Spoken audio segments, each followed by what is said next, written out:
ఏరియాలో ఇంతకుముందు మీటింగ్స్ తక్కువనే పెట్టినామని చెప్పొచ్చు.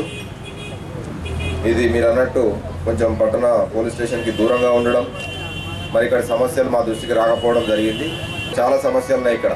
మీరు చెప్పిన మాటల బట్టి చూస్తే సమస్యలు అక్కడ పట్టణంలో కంటే ఇక్కడనే బాగా సమస్యలు అంటూ మరి తెలుస్తున్నది.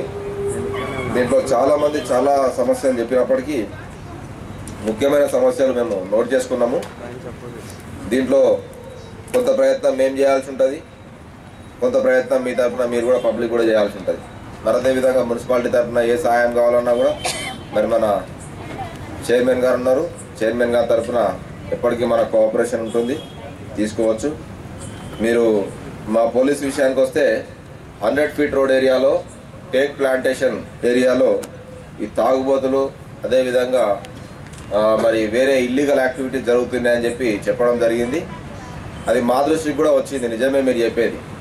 డే టైంలో బీట్లని మా కానిస్టేబుల్ తిరుగుతారు మీ ఏరియాలో, ఎందుకంటే దూరం ఉన్నది కాబట్టి మేము పంపిస్తున్నాము.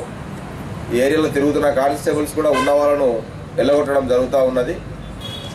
ఖచ్చితంగా యాక్షన్ తీసుకుంటాం. మాకు డే టైంలో తిరగడానికి రక్షక్ వెహికల్ అని ఒక జీప్ ఉన్నది. ఆ జీప్ను మేము ఇక్కడికి ఈ ఏరియాకి పంపించేసి ఇలాంటి ఇల్లీగల్ యాక్టివిటీస్ ఏమున్నా కూడా వాటి మీద కఠిన చర్యలు తీసుకుంటాం, కేసులు కూడా పెడతామని చెప్పేసి ఈ సందర్భంగా తెలియజేస్తున్నాం. పోలీస్కు సంబంధించిన రెండో సమస్య తిరుమలగిరి వైన్స్ నుంచి అటు లోపలికున్న ఏరియా సాయికుంట ఏరియా. నాకు తెలుసు, నేను ఆ ఏరియా చూసినాను, నేను 2-3 సార్లు చూసిన. అది పోతూ ఉంటే రోడ్డు చిన్నగా అయిపోయింది. నాకు కూడా అనిపించింది ఆ రోడ్డు అక్కడ నాకు కొంచెం చిన్నగా అనిపించింది, వాళ్ళ ఇంట్లో దగ్గర కొంచెం చిన్నగా అనిపించింది. మరి వాళ్ళు కాకుండా నాకు డౌట్ వచ్చింది ఎంక్రోచ్మెంట్ జరిగినట్టు.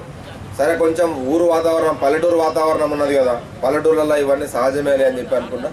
ఖచ్చితంగా మీరు మా దృష్టికి తీసుకొచ్చింది కాబట్టి మేము స్పందించాల్సిన బాధ్యత మా మీద ఉంటుంది. ఖచ్చితంగా తప్పకుండా స్పందిస్తాము. రోడ్డు ఎన్ని ఫీట్ల రోడ్డు అనేది మేము మున్సిపాలిటీ నుంచి తీసుకొని దాన్ని ఖచ్చితంగా మెజర్ చేసి ఎవరెవరు ఎంక్రోచ్మెంట్లో ఉన్నారో వాళ్ళందరికీ నోటీసులు పంపిస్తాం. ఒకవేళ వాళ్ళు కనుక తీసేయకుంటే టౌన్ న్యూసెన్స్ యాక్ట్ కింద వాళ్ళ మీద కేసులు బుక్ చేయడం జరుగుతుంది. అప్పుడు కూడా వినకుంటే క్రిమినల్ కేసులు కూడా బుక్ చేయడం జరుగుతుంది వాళ్ళ మీద.